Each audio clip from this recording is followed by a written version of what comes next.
नमस्कार। आज हम बात करेंगे गीता के 13वें अध्याय के श्लोक क्रमांक 22, 23 एवं 24 के बारे में। पुरुषः प्रकृतिस्थो ही भुंक्ते प्रकृतिजान गुणान कारणम गुण संगोस्य सदसद्योनि जन्मसु। इस प्रकार जीव प्रकृति के तीनों गुणों का भोग करता हुआ प्रकृति में ही जीवन बिताता है। यह उस प्रकृति के साथ उसकी संगति के कारण है। इस तरह उसे उत्तम तथा अधम योनियां मिलती रहती हैं।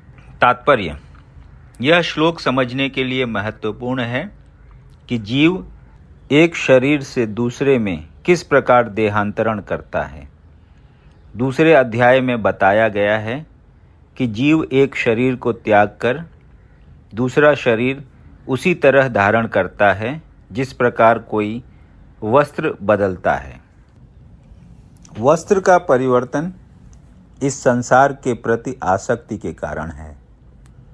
जब तक जीव इस मिथ्या प्राकट्य पर मुग्ध रहता है तब तक उसे निरंतर देहांतरण करना पड़ता है।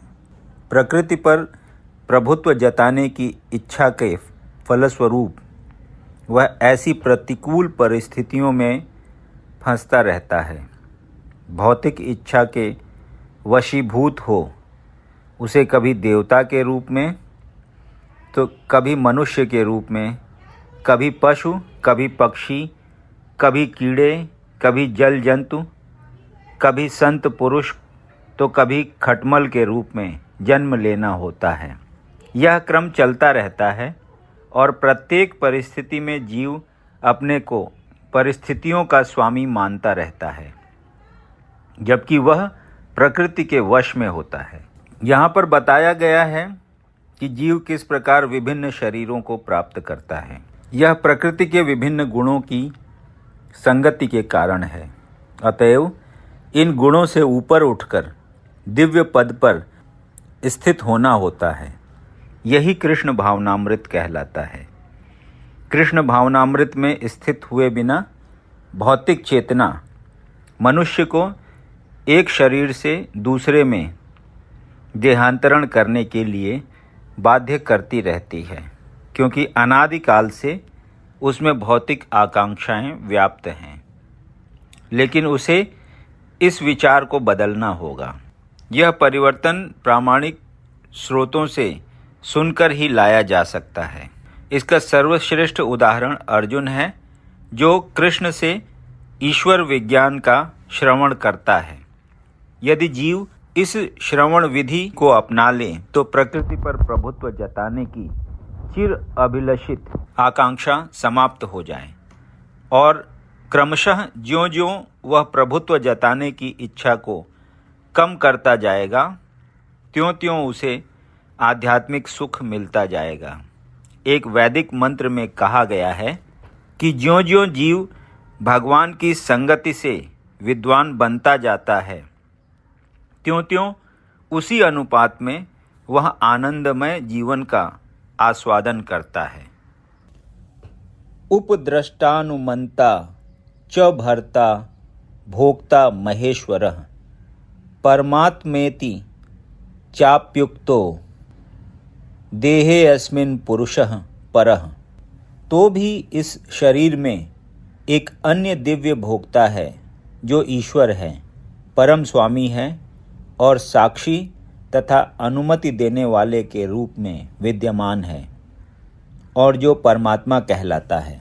तात्पर्य: यहाँ पर कहा गया है कि जीवात्मा के साथ निरंतर रहने वाला परमात्मा परमेश्वर का प्रतिनिधि है। वह सामान्य जीव नहीं है। चूँकि अद्वैतवादी चिंतक शरीर के ज्ञाता को एक मानते हैं, अतएव उनके विचार से परमात्मा तथा जीवात्मा में कोई अंतर नहीं है।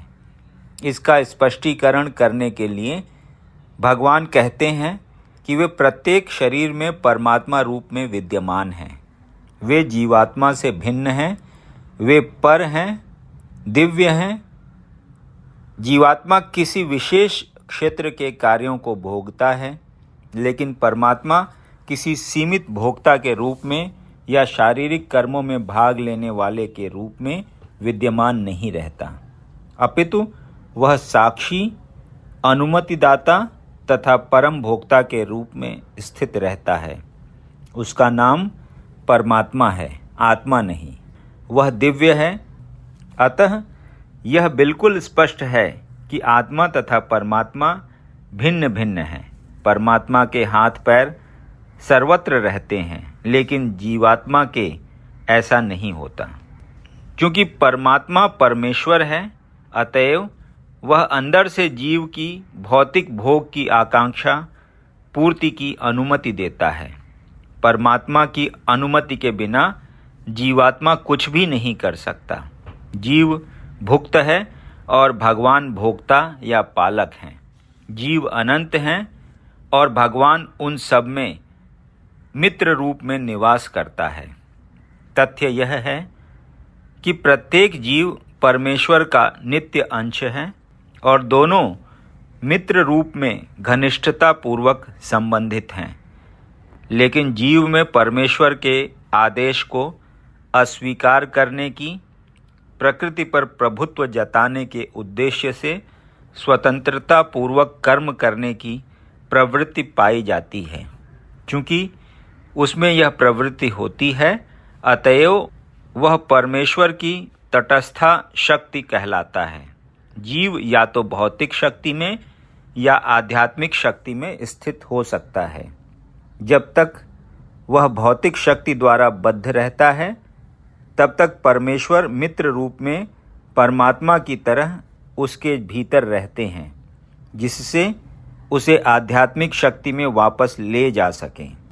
भगवान उसे आध्यात्मिक शक्ति में वापस ले जाने के लिए सदैव उत्सुक रहते हैं, लेकिन अपनी अल्प स्वतंत्रता के कारण जीव निरंतर आध्यात्मिक प्रकाश की संगति ठुकराता है। स्वतंत्रता का यह दुरुपयोग ही बद्ध प्रकृति में उसके भौतिक संघर्ष का कारण है। अतएव भगवान निरंतर बाहर तथा भीतर से आदेश देते रहते हैं। बाहर से वे भगवत गीता के रूप में उपदेश देते हैं और भीतर से वे जीव को यह विश्वास दिलाते हैं कि भौतिक क्षेत्र में उसके कार्यकलाप वास्तविक सुख के लिए अनुकूल नहीं हैं। उनका वचन है, इसे त्याग दो और मेरे प्रति श्रद्धा करो, तभी तुम सुखी होगे। इस प्रकार जो बुद्धिमान व्यक्ति परमात्मा में अथवा भगवान में श्रद्धा रखता है, वह सच्चिदानंदमय जीवन की ओर प्रगति करने लगता है। य एवं वेत्ति पुरुषं प्रकृतिं च गुणैः सह सर्वथा वर्तमानोऽपि न स भूयो अभिजायते। जो व्यक्ति प्रकृति, जीव तथा प्रकृति के गुणों की अंतःक्रिया से संबंधित इस विचारधारा को समझ लेता है, उसे मुक्ति की प्राप्ति सुनिश्चित है। उसकी वर्तमान स्थिति चाहे जैसी हो, यहाँ पर उसका पुनर्जन्म नहीं होगा। तात्पर्य: प्रकृति, परमात्मा, आत्मा तथा इनके अंतः संबंध की स्पष्ट जानकारी हो जाने पर मनुष्य मुक्त होने का अधिकारी बनता है और वह इस भौतिक प्रकृति में लौटने के लिए बाध्य हुए बिना वैकुंठ वापस चले जाने का अधिकारी बन जाता है। यह ज्ञान का फल है। ज्ञान यह समझने के लिए ही होता है कि दैव योग से जीव इस संसार में आ गिरा है। उसे प्रामाणिक व्यक्तियों, साधु पुरुषों तथा गुरु की संगति में निजी प्रयास द्वारा अपनी स्थिति समझनी है और तब जिस रूप में भगवान ने भगवत गीता कही है, उसे समझकर आध्यात्मिक चेतना या कृष्ण भावनामृत को प्राप्त करना है। तब यह निश्चित है कि वह इस संसार में फिर कभी नहीं आ सकेगा। वह सच्चिदानंदमय जीवन बिताने के लिए वैकुंठ लोक भेज दिया जाएगा।